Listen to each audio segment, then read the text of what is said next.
एक दिन अर्जुन ने हमारे श्री कृष्ण से पूछा, प्रभु, कुछ लोग बड़े बड़े पाप कर जाते हैं, फिर भी उन्हें कभी पाप क्यों नहीं लगता? श्री कृष्ण मुस्कुराए और बोले, आओ अर्जुन, एक कथा सुनाता हूं जो इस प्रश्न का उत्तर अपने आप दे जाएगी।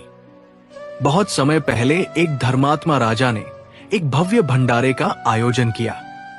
सैकड़ों ब्राह्मणों को आदरपूर्वक भोजन कराया जा रहा था।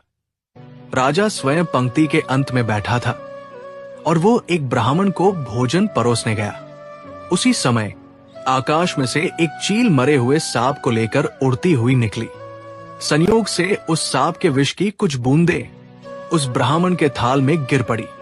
कुछ ही क्षणों में उस ब्राह्मण की मृत्यु हो गई। यमराज स्वर्ग से ये दृश्य देख रहे थे। वे उलझन में पड़ गए। पापी कौन है? क्या वह राजा जिसने श्रद्धा से भंडारा किया? क्या वह चील जो अपने बच्चों के लिए भोजन ले जा रही थी? या वो मृत सांप जिसमें अब जीवन ही नहीं था?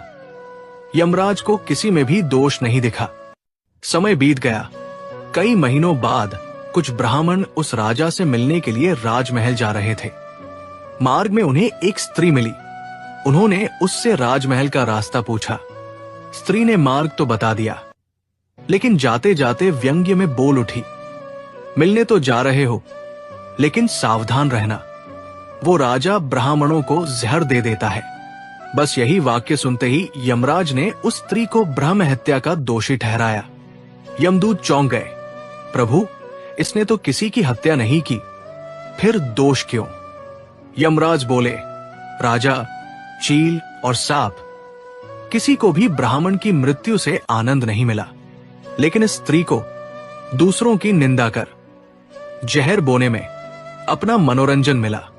और यही है पाप का वास्तविक बीज। जहां निंदा में सुख मिले, वहीं से पाप जन्म लेता है। याद रखो, पाप केवल कर्म से नहीं होता, भावना से भी होता है। और जब हृदय किसी के पतन से संतोष पाने लगे, तो समझो आत्मा का पतन शुरू हो चुका है।